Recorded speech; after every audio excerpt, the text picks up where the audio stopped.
2028ರ ಚುನಾವಣೆಯಲ್ಲಿ ಕನಿಷ್ಠ 30 ಸ್ಥಾನಗಳಿಗೆ ಬಿಜೆಪಿ A2 ಜೊತೆಗೆ ಬಿಜೆಪಿಯಿಂದ 2028ರ ಚುನಾವಣೆಗೆ ಗ್ರೌಂಡ್ ವರ್ಕ್ ಕೂಡ ಶುರುವಾಗಿರುವಂಥದ್ದು.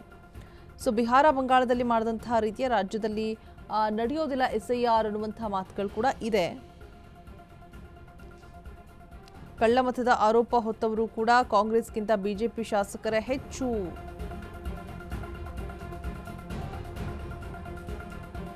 ಈಗ ಆಲ್ರೆಡಿ ರಾಜ್ಯದಲ್ಲಿ SIR ಪ್ರಕ್ರಿಯೆ ಆರಂಭ ಆಗಿರುವಂಥದ್ದು. ಸೊ SIRನಿಂದ ಅಂದಾಜು 1 ಕೋಟಿ ಮತದಾರರು ಔಟ್ ಆಗ್ತಾರಾ? ಕೇವಲ ಬೆಂಗಳೂರಲ್ಲಿಯೇ 30 ಲಕ್ಷ ಮತಗಳಿಗೆ ಕೋಕನ ನೀಡಲಾಗಿದೆ. ಸೊ ಇದು ಪೂರ್ಣಗೊಂಡ್ರೆ ಬಿಜೆಪಿಯ ಆ ಶಾಸಕರಿಗೂ ಕೂಡ ಸಂಕಷ್ಟ ಎದುರಾಗುವಂಥದ್ದು. SIRನಿಂದ ಕನಿಷ್ಠ ಬಿಜೆಪಿಯ 20 ಶಾಸಕರಿಗೆ ಸೋಲುವಂತಹ ಭೀತಿ ಕೂಡ ಇದೆ. 2028ರ ಚುನಾವಣೆಯಲ್ಲಿ ಕನಿಷ್ಠ 30 ಸ್ಥಾನಗಳಲ್ಲಿ ಬಿಜೆಪಿ A2 ಬಿಜೆಪಿಯ ಯಾರ್ಯಾರು ಸೋಲಬಹುದು ಅನ್ನುವಂತಹ ಕಂಪ್ಲೀಟ್ ಮಾಹಿತಿ ಇದೆ.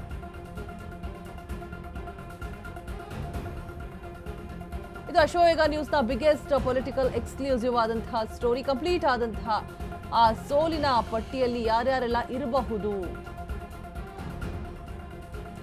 ಕಳ್ಳಮತದ ಆರೋಪವನ್ನ ಕಾಂಗ್ರೆಸ್ಗಿಂತ ಬಿಜೆಪಿ ಶಾಸಕರೇ ಹೆಚ್ಚು ಹೊತ್ತಿದ್ದಾರೆ.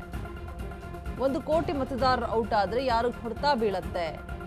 30 ಲಕ್ಷ ಮತಗಳಿಗೆ ಕೋಕಂತೆ ಕೇವಲ ಬೆಂಗಳೂರಲ್ಲಿನೇ. ಇದು ಪೂರ್ಣಗೊಂಡ್ರೆ ಇನ್ನು ಯಾವ ಹಂತವನ್ನ ಹೋಗಿ ತಲುಪಬಹುದು? ಯಾವ್ಯಾವ ಶಾಸಕರಿಗೆ ಸಂಕಷ್ಟ ಇದೆ? SIRನಿಂದ ಕನಿಷ್ಠ ಬಿಜೆಪಿಯ 20 ಶಾಸಕರಿಗೆ ಸೋಲುವಂತಹ ಭೀತಿ ಇದೆ ಅನ್ನುವಂತಹ ಮಾಹಿತಿ ಕೂಡ ಇರುವಂಥದ್ದು. ಕಳ್ಳ ಮತದ ಆರೋಪ ಹೊತ್ತವರು ಕಾಂಗ್ರೆಸ್ಗಿಂತ ಬಿಜೆಪಿ ಶಾಸಕರೇ ಹೆಚ್ಚು ಅಂತ ಹೇಳಲಾಗ್ತಾ ಇದೆ ಕೂಡ. ಸೊ ಕಂಪ್ಲೀಟ್ ಆದಂತಹ ಮಾಹಿತಿ ಇದೆ. ಯಾವ್ಯಾವ ಶಾಸಕರಿಗೆ ಭಯ ಇರುವಂಥದ್ದು, SIRನಿಂದಾಗಿ ಯಾವೆಲ್ಲ ಶಾಸಕರ ಪಟ್ಟಿ ಇದೆ, ಯಾರೆಲ್ಲ ಹೆಸರುಗಳು ಕೇಳಿ ಬರ್ತಾ ಇದೆ ರಾಜಕೀಯ ವಲಯದಲ್ಲಿ. 65 ಶಾಸಕರ ಪೈಕಿ 20ಕ್ಕೂ ಹೆಚ್ಚು ಶಾಸಕರಿಗೆ SIR ಇಂದ ತೊಂದರೆ ತಪ್ಪಿದ್ದಲ್ಲ, ಸೋಲು ಫಿಕ್ಸ್ ಅಂತ ಕೂಡ ಹೇಳಲಾಗ್ತಾ ಇರುವಂಥದ್ದು. ಬರೀ ಬೆಂಗಳೂರಿನಲ್ಲೇನೆ 30 ಲಕ್ಷ ಮತಗಳಿಗೆ ಈಗ ಆಲ್ರೆಡಿ ಕೋಕನ ನೀಡಲಾಗಿದೆಯಂತೆ. ಹೀಗಾಗಿ ಇಂದು ರಾಷ್ಟ್ರೀಯ ಅಧ್ಯಕ್ಷ ನವೀನ್ ನೇತೃತ್ವದಲ್ಲಿ ಒಂದು ಸಭೆ ಕೂಡ ಆಯೋಜನೆ ಮಾಡಿದ್ದಾರೆ. ಒಂದಷ್ಟು ಮಹತ್ತರ ವಿಚಾರಗಳ ಬಗ್ಗೆ ಮಾತುಕತೆ ಚರ್ಚೆ ಕೂಡ ಆಗುವಂಥದ್ದು. ಆ ಸಭೆಯಲ್ಲಿ ಬಿಹಾರ ಬಂಗಾಳದಲ್ಲಿ ಮಾಡಿದ ರೀತಿಯೇ ರಾಜ್ಯದಲ್ಲಿ ನಡೆಯೋದಿಲ್ಲ SIR ಅಂತ ಕೂಡ ಹೇಳಲಾಗ್ತಾ ಇರುವಂಥದ್ದು. ಈ ಬಗ್ಗೆ ಹೆಚ್ಚಿನ ಡೀಟೇಲ್ಸ್ ಅನ್ನ ಕೊಡೋದಕ್ಕೆ ನಮ್ಮ ಪ್ರತಿನಿಧಿ ವಿವೇಕ್ ದೂರವಾಣಿ ಸಂಪರ್ಕದಲ್ಲಿ ಜಾಯಿನ್ ಆಗ್ತಾ ಇದ್ದಾರೆ. ವಿವೇಕ್, ಒಂದು ರೀತಿಯಾಗಿ SIR ಇಂದ ಬಿಜೆಪಿಗೆ ದೊಡ್ಡ ತಲೆನೋವು ಅಂತಾನೆ ಹೇಳ್ಬೋದು, ಭಯ ಕೂಡ ಶುರುವಾಗ್ತಾ ಇದೆ. ಹಾಗೆ ಕಾಂಗ್ರೆಸ್ಗೆ ಹೋಲಿಸಿದ್ರೆ ಬಿಜೆಪಿಯಲ್ಲಿ ಹೆಚ್ಚು ಶಾಸಕರು ಔಟ್ ಆಗುವಂತಹ ಸಾಧ್ಯತೆಗಳು ಇದೆ. ಸರಿ, ಸುಮಾರು 20 ಶಾಸಕರು ಅಂತ ಕೂಡ ಹೇಳಲಾಗ್ತಾ ಇದೆ. ನಿಮ್ಮಲ್ಲಿ ಇರುವಂತಹ ಶಾಸಕರ ಪಟ್ಟಿಯ ಹೆಸರುಗಳು ಯಾವೆಲ್ಲ ಇದೆ ವಿವೇಕ್? ಕಂಪ್ಲೀಟ್ ಆದಂತಹ ಮಾಹಿತಿಯನ್ನ ಕೊಡೋದಾದ್ರೆ SIR ಇಂದ ಉಂಟಾಗುವಂತಹ ತೊಂದರೆಗಳು.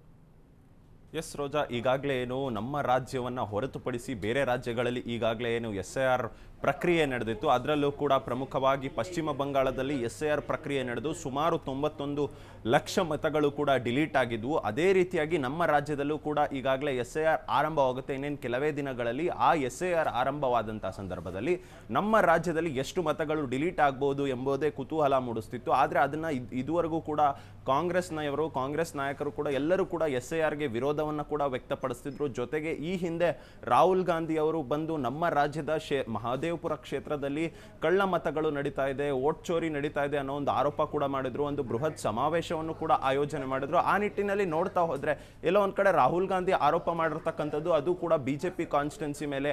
ಅಲ್ಲಿ ಕೂಡ ಏನಾದರೂ ಒಂದು ವೇಳೆ SIR ಮತದಾನಗಳಲ್ಲಿ SIR ಏನಾದರೂ ಪರಿಷ್ಕರಣೆ ಮಾಡುವಂತ ಸಂದರ್ಭದಲ್ಲಿ ಗಮನಿಸ್ತಾ ಹೋದ್ರೆ ನಮ್ಮ ಬಿಜೆಪಿಯ ಶಾಸಕರೇನಿದ್ದಾರೆ, ಬೆಂಗಳೂರು ಭಾಗದ ಶಾಸಕರು, ಇಲ್ಲೇ ಅತಿ ಹೆಚ್ಚು ಮತಗಳು ಡಿಲೀಟ್ ಆಗುವಂತ ಸಾಧ್ಯತೆಗಳು ಇದೆ ಅಂತ ಕೂಡ ಮಾಹಿತಿಗಳು ಲಭ್ಯವಾಗ್ತಿದೆ. ಅದರಲ್ಲೂ ಕೂಡ ಬೆಂಗಳೂರು ಭಾಗದಲ್ಲಿ ಸುಮಾರು 30 ಲಕ್ಷಕ್ಕೂ ಹೆಚ್ಚು ಮತಗಳು ಕೂಡ ಡಿಲೀಟ್ ಆಗುವಂತ ಸಾಧ್ಯತೆಗಳು ಇದೆ ಅಂತಾನೆ ಕೇಳ್ಬರ್ತದೆ. ಯಾಕಂದ್ರೆ ನಾವು ಈ ಹಿಂದೆ ಕೂಡ ಸಾಕಷ್ಟು ಬಾರಿ ನೋಡಿರ್ತೇವೆ, ರೋಹಿಂಗ್ಯಗಳಾಗಿರ್ಬೋದು, ಬಾಂಗ್ಲಾದೇಶಿಗಳಾಗಿರ್ಬೋದು, ಹೊರ ರಾಜ್ಯಗಳಿಂದ ಬಂದಂಥವ್ರಾಗಿರ್ಬೋದು, ಅವರೆಲ್ಲ ಸಾಕಷ್ಟು ಜನ ವಾಸ ಇರ್ತಕ್ಕಂಥದ್ದೇ ಬೆಂಗಳೂರಿನಲ್ಲಿ. ಇಲ್ಲಿ ಯಾಕಂದ್ರೆ ಡೈಲಿ ಲೈಫ್ ಈಸಿಯಾಗಿರುತ್ತೆ, ಮತ್ತೆ ಡೈಲಿ ವೇಜಸ್ ಏನೋ ಒಂದು ದುಡಿಮೆ ಆಗುತ್ತೆ. ಆ ನಿಟ್ಟಿನಲ್ಲಿ ಇಲ್ಲಿ ಜೀವನ ಸಾಗಿಸೋದು ಸುಲಭ ಅನ್ನೋ ಒಂದು ನಿಟ್ಟಿನಲ್ಲಿ ಬೆಂಗಳೂರಿಗೆ ಆಯ್ಕೆ ಮಾಡ್ಕೊಂಡು ಇಲ್ಲಿಗೆ ಸಾಕಷ್ಟು ಜನ ಹೊರವಲಯರು ಮತ್ತೆ ಒಂದಿಷ್ಟು ರೋಹಿಂಗ್ಯಗಳಾಗಿರ್ಬೋದು ಎಲ್ಲರೂ ಕೂಡ ಇಲ್ಲಿಗೆ ಬರೋದು ಸರ್ವೇ ಸಾಮಾನ್ಯವಾಗಿ ನಾವು ನೋಡಿರ್ತೇವೆ. ಅದೇ ನಿಟ್ಟಿನಲ್ಲಿ ಒಂದು ವೇಳೆ ಇವರ ಮತದಾನ ಮಾಡೋದಕ್ಕೂ ಇವರಿಗೆ ಕೂಡ ಹಕ್ಕು ಕೊಡಿಸಿದ್ರೆ ಅಲ್ಲಿನ ಶಾಸಕರು ಸಾಕಷ್ಟು ಜನ ನಾವು ನೋಡಿರ್ತೇವೆ, ಶಾಸಕರುಗಳೇ ಅವರಿಗೆ ಮತಪಟ್ಟಿ ಎಲ್ಲ ಸೇರಿಸೋದು,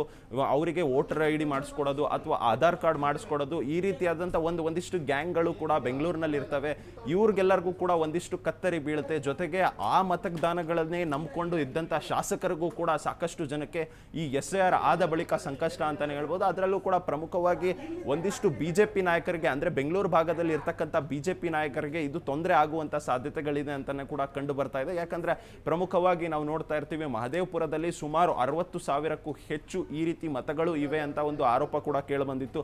ಆ ನಿಟ್ಟಿನಲ್ಲಿ ಅಲ್ಲೇನಾದ್ರೂ ಆದ್ರೆ ಬಿಜೆಪಿಗೂ ಕಷ್ಟ ಆಗುವಂತ ಸಾಧ್ಯತೆಗಳಿದೆ ಮುಂದಿನ ದಿನಗಳಲ್ಲಿ. ಅದೇ ರೀತಿಯಾಗಿ ಪದ್ಮನಾಭನಗರದಲ್ಲೂ ಕೂಡ ಅಷ್ಟೇ, ಅಲ್ಲೂ ಕೂಡ ಸಾಕಷ್ಟು ಜನ ಹೊರಗಿನಿಂದ ಬಂದಂತವರು ಕೂಡ ಸಿಕ್ಕಿ ಬಿದ್ದಿದ್ರು. ಅಲ್ಲೂ ಕೂಡ ಸಾಕಷ್ಟು ಮತಗಳೇನಾದ್ರೂ ಡಿಲೀಟ್ ಆದ್ರೆ ಅವರು ಕೂಡ ಬಿಜೆಪಿ ಶಾಸಕರು ಗೆಲ್ಲೋದು ಡೌಟ್ ಅಂತಾನೆ ಕೇಳಿ ಬರ್ತಾ ಇದೆ. ಜೊತೆಗೆ ಅದೇ ರೀತಿಯಾಗಿ ಒಂದಿಷ್ಟು ಭಾಗಗಳನ್ನ ನೋಡ್ತಾ ಹೋದ್ರೆ ಮುನಿರತ್ನ ಅವರ ರಾಜರಾಜೇಶ್ವರಿ ನಗರ ಆಗಿರ್ಬೋದು, ಅದೇ ರೀತಿಯಾಗಿ ಚಿಕ್ಕಪೇಟೆ ಆಗಿರ್ಬೋದು, ಜೊತೆಗೆ ದಾಸರಳ್ಳಿ ಆಗಿರ್ಬೋದು, ಈ ರೀತಿಯಾಗಿ ಪ್ರಮುಖವಾಗಿ ಇರ್ತಕ್ಕಂಥ ಬೆಂಗಳೂರು ಸ್ಥಳಗಳಲ್ಲಿ ಸಾಕಷ್ಟು ಜನ ವಲಸಿಗರು ಬಂದು ಇಲ್ಲಿ ವಾಸ ಇರತಕ್ಕಂಥದ್ದು. ಅವರ ಮತದಾನಗಳೆಲ್ಲ ಡಿಲೀಟ್ ಆದರೆ ಸಾಕಷ್ಟು ಬಿಜೆಪಿ ಶಾಸಕರೇ ಇಲ್ಲಿರ್ತಕ್ಕಂಥದ್ದು ಬೆಂಗಳೂರಿನಲ್ಲಿ, ಅವ್ರಿಗೆಲ್ಲದಕ್ಕೂ ಕೂಡ ಗೆಲ್ಲೋದಕ್ಕೆ ಕಷ್ಟ ಆಗ್ಬೋದಾ ಅನ್ನೋದು ಕೂಡ ಕೇಳ್ಬರ್ತದೆ. ಜೊತೆಗೆ KR ಪುರಂ ಅಲ್ಲೂ ಕೂಡ ಸಾಕಷ್ಟು ಜನ ಇದ್ದಾರೆ ಎಂಬ ಮಾಹಿತಿಗಳು ಕೂಡ ಲಭ್ಯವಾಗಿತ್ತು. ಆ ನಿಟ್ಟಿನಲ್ಲಿ ಅಲ್ಲೂ ಕೂಡ ಸೋಲುವಂಥ ಭೀತಿ ಬಿಜೆಪಿ ಅನುಭವಿಸಬಹುದು. ಜೊತೆಗೆ ನಮ್ಮ ರಾಜ್ಯಾದ್ಯಂತ SIR ಪ್ರಕ್ರಿಯೆಯಲ್ಲಿ ಎಷ್ಟು ಮತಗಳು ಡಿಲೀಟ್ ಆಗ್ಬಹುದು ಅಂತ ಒಂದು ಅಂದಾಜು ನೋಡಿದ್ರೆ ಸುಮಾರು 80 ಲಕ್ಷದಿಂದ 1 ಕೋಟಿಯಷ್ಟು ಮತಗಳು ಡಿಲೀಟ್ ಆಗ್ಬಹುದು ಅಂತಾನೆ ಕೇಳ್ಬರ್ತಿದೆ. ಆದ್ರೆ ಇದಕ್ಕೆ ಇಲ್ಲಿವರೆಗೂ ಕೂಡ ತೀವ್ರವಾಗಿ ವಿರೋಧಿಸಿ ಬಂದಂಥದ್ದು ಕಾಂಗ್ರೆಸ್ನವರು. ಆದ್ರೆ ನಿಜಕ್ಕೂ ಕೂಡ SIR ಮಾಡಿದ್ರೆ ಕಾಂಗ್ರೆಸ್ಗೆ ಲಾಭವಾಗುತ್ತಾ ಏನು ಎಂಬುದು ಕೂಡ ಇಲ್ಲಿ ಕುತೂಹಲ ಮೂಡಿಸ್ತಿದೆ. ರೋಜಾ, ರೈಟ್, ಥ್ಯಾಂಕ್ ಯು ವಿವೇಕ್ ತಮ್ಮೆಲ್ಲ ಡೀಟೇಲ್ಸ್ಗಾಗಿ.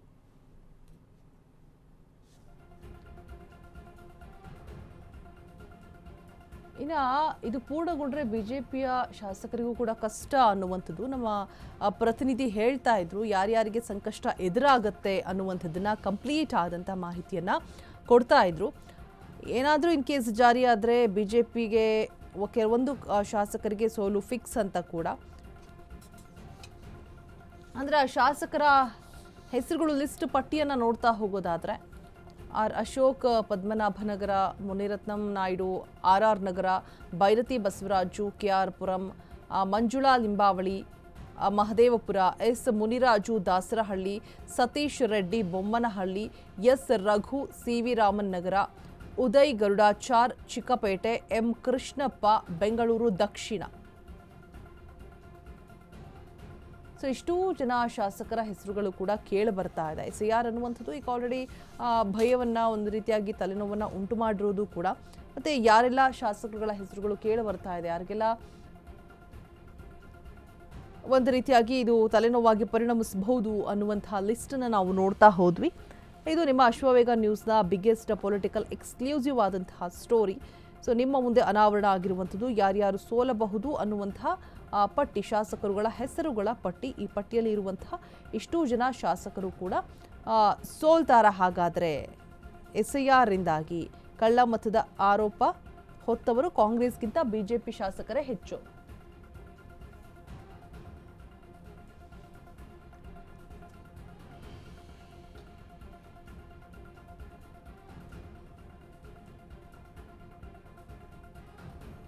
ಇನ್ನು R ಅಶೋಕ್ ಪದ್ಮನಾಭನಗರದಲ್ಲಿ ಪ್ರಭಾವಿಯಾಗಿರುವಂಥವ್ರು. ಸೊ ಇವ್ರಿಗೂ ಕೂಡ ಕಾಡುತ್ತಾ SIR ಗುಮ್ಮ, ಇವ್ರಿಗೂ ಕೂಡ ಅನ್ನುವಂಥದ್ದು ಕೂಡ ಪ್ರಶ್ನೆ ಆಗಿದೆ.